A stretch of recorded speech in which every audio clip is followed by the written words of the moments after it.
And shifting focus now to Canada, and the Conservative leader Pierre Poilievre has said that his party will release its costed platform today on Tuesday, giving voters a sense of what the government led by him would do and where would it cut to pay for it all. Now, the platform release comes the day after advance polls close and less than a week before Election Day. He is the last major party leader to release his plan after Liberal leader Mark Carney and NDP leader Jagmeet Singh launched theirs over the weekend. My colleague Maha Siddiqui joining us from Vancouver. Maha, this comes really on the heels of the Liberals and the New Democrats. They released their costed platforms over the weekend, making the Conservative the last major party to reveal its spending plans, of course, including a promise to build 2.3 million new homes in a matter of 5 years. Yes, absolutely, Divya. Tuesday is when the Conservative Party is going to release its costed platform.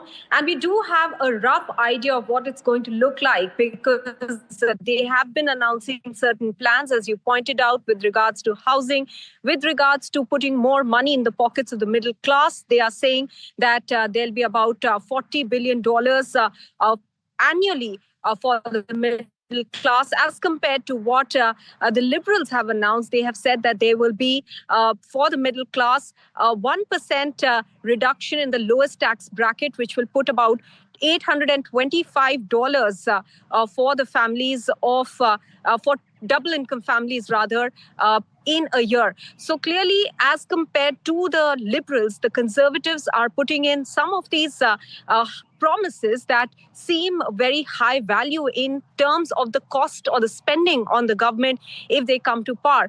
So the overall budget from the announcements made looks to be around $140 billion over the 4 years period, as compared to the Conservatives, who've announced $129 billion as far as their spending is concerned, with around $35 billion for the first year of being in power. Apart from the middle class, housing is one important aspect. Apart from that, increasing the defense funding for NATO, about 2% is what both sides are promising. That is both the Conservatives and the Liberals. But how they are going to increase the spending is something that is not clear on either side, because at the present moment, it's about 1.4% of Canadian GDP that they put in NATO defense. So broadly, these are the aspects that have been highlighted. One important aspect that the Conservatives are saying is that they will go with something called pay as you go, or dollar for dollar.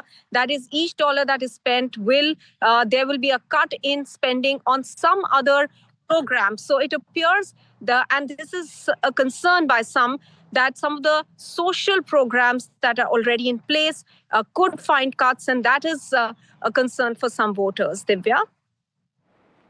Right, Maha, thank you so much for joining us with all those details. Well, of course, that plan that's going to be released today, all eyes on that. Thank you for joining us.